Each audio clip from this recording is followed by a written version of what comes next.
Allahu Akbar, Allahu Akbar.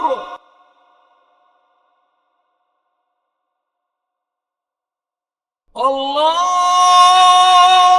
Akbar, Allahu Akbar.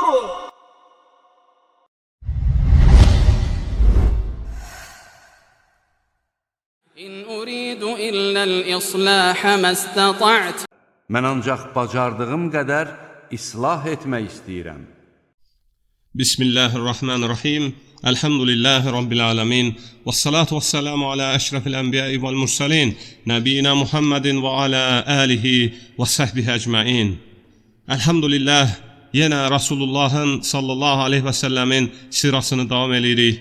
Və o vaxt ki, Peyğəmbər sallallahu aleyhi və səlləm gizli dəvət eləyirdi insanları və Cündub ibn Sufyan radiyallahu anhu rəvayət eləyir ki, Peyğəmbər sallallahu aleyhi və səlləm 2 və ya 3 gün narahat oldu. Yatağından qalxa bilmirdi. Əbu Ləhəbin yoldaşı Ümmü Cəmil gəlib dedi ki, ey Muhammed sallallahu aleyhi və səlləm, deyəsən şeytanın səni tərk eləyib. Görürəm 2-3 gündür sənə yaxınlaşmır. Bundan sonra Allah subhanahu və teala ayələr nazil etməyə başladı. Buxari Müslim rəvayət eləyib. Allah subhanahu və teala buyurur ki, Əuzu billahi mineşşeytanirracim. Bismillahirrahmanirrahim. Vad-duha vel-leyli izə səcə. Mə vadda'aka rabbuka və mə qala. And olsun səhərə, duha vaxtına, and olsun sakitləşən gecəyə. Rəbbin nə səni tərk etmədi, nə də sənə qəzəbi tutmadı. Duha surəsi 1-dən 3-ə qədər. Bundan sonra Peyğəmbər sallallahu aleyhi və səlləm başladı dəvət etməyə. Dəvəti o adamlara edirdi ki, ağıllı, etibarlı, dost olan və yaxınlarına. Və ən birinci dəvət etdiyi insan sevimli həyat yoldaşı Xədicə radiyallahu anhə oldu. Xədicə həmin andan Allah Rasulunun dəvətini qəbul etdi. Bilirdi ki, bu dəvətin arxasında çətinliklər var, əziyyətlər var. Çünki Varaq ibn Nofəl xəbər vermişdi axı, qövmün səni doğulduğun şəhərdən çıxardacaq, qovacaq. Yeri gəlmişkən Varaka haqqında Ayşə radiyallahu anhə möminlərin anası rəvayət eləyir ki, o vaxtı Xədicə Varaq ibn Nofəlin durumu haqqında Rasulullah sallallahu aleyhi və səlləmdən soruşanda Peyğəmbər sallallahu aleyhi və səlləm buyurdu ki, onu yuxuda gördüm, ağ bir libasdaydı. Əgər cəhənnəm əhli olsaydı, üzərində ağ bir libas olmazdı. Onu cənnətin ortasında gördüm. Əhməd Tirmizi rəvayət eləyib. Peyğəmbər sallallahu aleyhi və səlləm başqa bir hədisində buyurur ki, Varaka haqqında pis danışmayın, mən onun üçün 1 və ya 2 cənnət gördüm. Bəzzar Həkim rəvayət eləyib. İbn Kəsir rahimehullah deyir ki, Varaka Peyğəmbər sallallahu aleyhi və səlləmə vəhy gələndə görüşdüklərindən sonra qısa bir vaxtdan sonra vəfat etdi. Allah ona rəhmət etsin. Varaka'nın Peyğəmbər sallallahu aleyhi və səlləmə dediyi sözləri doğrulaması ona gələn vəhyi təsdiq etməsini göstərir. Və Xədicə radiyallahu anhədən sonra ev əhlindən olan Zeyd bin Hərisə Allah Rasulunun dəvətini qəbul etdi və Zeyd bin Hərisə əsir düşüb kölə olaraq Məkkədə gətirilib satılırdı və Xədicə radiyallahu anhə Zeydi alıb Peyğəmbər sallallahu aleyhi və səlləmə xidmət etmək üçün verdi. Sonra Zeydin atası Hərisə və əmsi Məkkəyə gəlib Zeydi tapdılar və fidyə verib onu almaq istədilər. Lakin Peyğəmbər sallallahu aleyhi və səlləm Zeydə dedi ki, istəyirsən onlarla gedə bilərsən, istəyirsən mənimlə qal. Zeyd dedi ki, səninlə qalıram. Peyğəmbər sallallahu aleyhi və səlləm Zeydi apardı Kəbənin yanına, dedi ki, ey cəmaat, ey Qureyş, şahid olun ki, Zeyd mənim oğlumdur və mənim mirasçımdır və onu azad etdi və Qureyş ona Zeyd ibn Muhammed dedilər. Ta ki, Əhzab surəsi 5-ci aya nazil olana qədər Allah təala buyurur ki, oğulluğa götürdüyünüz uşaqları öz atalarının adları ilə çağırın. Bu Allah yanında daha ədalətlidir. Bu aya nazil olandan sonra Zeyd ibn Harisə dedilər və 3-cü İslamı qəbul edən ev əhlindən olan Peyğəmbər sallallahu aleyhi və səlləmin çox istədiyi əmsinin oğlu Əli bin Əbu Talib oldu. Həmin vaxtlar Əli radiyallahu anhu 8, 9 və yaxud da 10 yaşı var idi və 4-cü isə İslamı qəbul edən ilk şəxs isə Peyğəmbər sallallahu aleyhi və səlləmin ən yaxın dostu olan Abu Bakr radiyallahu anh oldu. Bəzi alimlər belə sıralayırlar. Qadınlardan birinci İslamı qəbul edən Xədicə, kişilərdən Abu Bakr, xidmətçilərdən Zeyd, uşaqlardan isə Əli oldu və sonra Abu Bakr radiyallahu anh yaxın dostlarını dəvət etməyə başladı. Abu Bakr elmli, gözəl xasiyyətli, ticarətlə məşğul olardı və gözəl danışığı var idi. Və Əbu Bakrın dəvəti ilə Osman ibn Affan, Zubeyr ibn Avvam, Abdurrahman ibn Avf, Sad ibn Əbu Vaqqas, Talha ibn Ubeydullah, Əbu Ubeydə ibn Cərrah radiyallahu anhum İslamı qəbul etdilər. Allah onlardan razı olsun. Bu səhabələr sağ ikən cənnətlə müjdələndilər. Bu səbəblə Əbu Bakr radiyallahu anhu İslamda ilk dəvətçi oldu. Və İmam Zəhəbi rahimehullah Tarixul İslamda və Siyar Aləmun Nubələdə Peyğəmbər sallallahu aleyhi və səlləmə ilk iman edənləri belə sıralayır.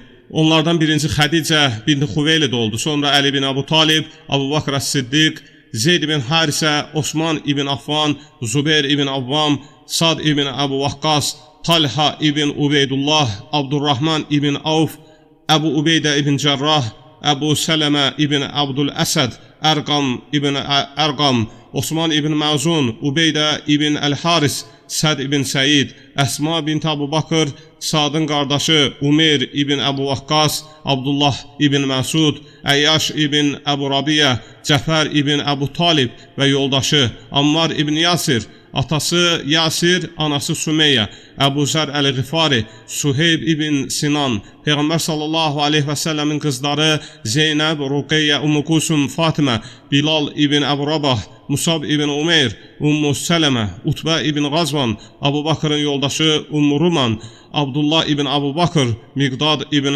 Əsvəd və sairə insanlar İslamı ilk qəbul edənlər idi. Bu saydıqlarım onlardan bəziləri idi. Allah onların hamısından razı olsun. Allah Teala İslamın ilk illərində namazı 2 rükət gündüzün əvvəlində, 2 rükət də günün sonunda qılmağa buyurmuşdu. İbn Həcər rahimehullah deyir ki, Peyğəmbər sallallahu aleyhi və səlləm və əshabı Merazdan qabaq namaz qılırdılar, lakin bu namazların fərz olub olmadığında ixtilaf edilmişdi. İbn Hişam deyir ki, Peyğəmbər sallallahu aleyhi və səlləm və əshabı namaz vaxtı gələndə dağlar tərəfə gedib namazı gizli qılardılar və bu xəbərlər Qureyşə çatırdı, lakin buna elə də önəm vermirdilər. Və sonra İbn Abbas radiyallahu anh deyir ki, Allah Teala Şuara surəsinin 214-cü ayəsini nazil etdi. Allah Teala buyurur ki, وَأَنْزِرْ عَشِيرَتَكَ الْأَقْرَبِينَ Ən yaxın qohumlarını qorxut, xəbərdar et. Peyğəmbər sallallahu aleyhi və səlləm bundan sonra gəlib Səfa təpəsinə çıxdı və belə səsləndi: Ey Qureyş,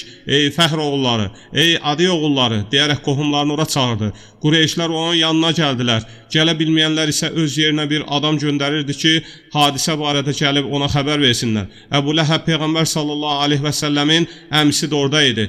Peyğəmbər sallallahu aleyhi və səlləm dedi ki, ey Qureyş, canlarınızı satın alın, mən sizi cəhənnəm odundan qoruya bilmərəm. Ey Abdülmuttalibin oğlu Abbas, Allahın əzabından özünü qoru. Ey Allahın elçisinin bibisi Safiyə, Allahın əzabından özünü qoru. Ey Muhammedin qızı Fatimə, mənim malımdan nə ürəyin istəyir istə, lakin Allahın əzabından səni qoruya bilmərəm. Sonra dedi ki, sizə xəbər versəm ki, bu dağın arxasında vadidə bir qoşun toplanıb sizin üstünüzə hücum edəcək. Mənə inanarsınızmı? Məni təsdiq edərsinizmi? Onlar dedilər ki, bəli, səni təsdiq edərik, çünki səndən heç vaxtı yalan eşitməmişik. Bu vaxtı Peyğəmbər sallallahu aleyhi və səlləm dedi ki, elə isə mən sizi şiddətli bir əzaba qarşı xəbərdar edənəm, Allahın elçisiyəm. Əbu Ləhəb əllərini bir-birinə vuraraq dedi ki, sənə ölüm olsun. Bizi bura bunun üçünmü yığdın? Əllərin qurusun. Əgər sənin dediklərin doğru olsa, mən qiyamət günü malımı və övladlarımı fidyə verib özümü və sizi qurtararam əzabdan deyib oradan dağılışdılar. Allah Teala Məsəd surəsini nazil etdi. Bismillahirrahmanirrahim. Təbbət yədə Əbi Ləhəbi vətəb, mə əğnə anhu məluhu və mə kəsəb, səyəslə nəran zətə ləhəb, və mrəətuhu həmmələtəl hətəb, fi cidihə həblum min məsəd. Əbu Ləhəbin əlləri qurudu da, nə var dövləti, nə də qazandıqları onu qurtara bilməyəcək. O, alovlanan oda atılacaqdır. Onun odun şələsi daşıyan arvadı da, arvadının boynunda xurma liflərindən kəndir olacaq. Məsəd surəsi 1-dən 5-ə qədər. Əbu Ləhəb Peyğəmbər sallallahu aleyhi və səlləmin əmilərindən biri idi və çox düşmənlik edirdi Peyğəmbər sallallahu aleyhi və səlləmə. Əsl adı Abdul-Uzzadır, Uzza bütünün qulu. Lakin Allah Teala ona Quran-ı Kərimdə Uzza bütünün qulu yox, Əbu Ləhəb dedi, alov atası. Şeyx Sədi deyir ki, bu Allahın möcüzələrindəndir ki, Əbu Ləhəb və arvadı Ümmü Cəmil sağ ikən onların kafir olduqları, cəhənnəm əhli olduqlarını bildirdi Allah Taala və şəhadət gətirməyib eləcə də öldülər. İmam Təbəri deyir ki, bu qadın gedərdi çöldən tikan şələsi toplayardı və gətirib Peyğəmbər sallallahu əleyhi və səlləmin evinin qabağına getdiyi yollara tökərdi ki, onun ayağı yaralansın və gedib insanları dəvət edə bilməsin. Və lakin Peyğəmbər sallallahu əleyhi və səlləmin bu çağırışı Məkkənin hər tərəfinə yayıldı. Və burada dayanaq, Allah Taala bizi eşidib faydalanlardan etsin. Və sallallahu alə seyyidina Muhammedin və alə alihi və səhbihi əcməin.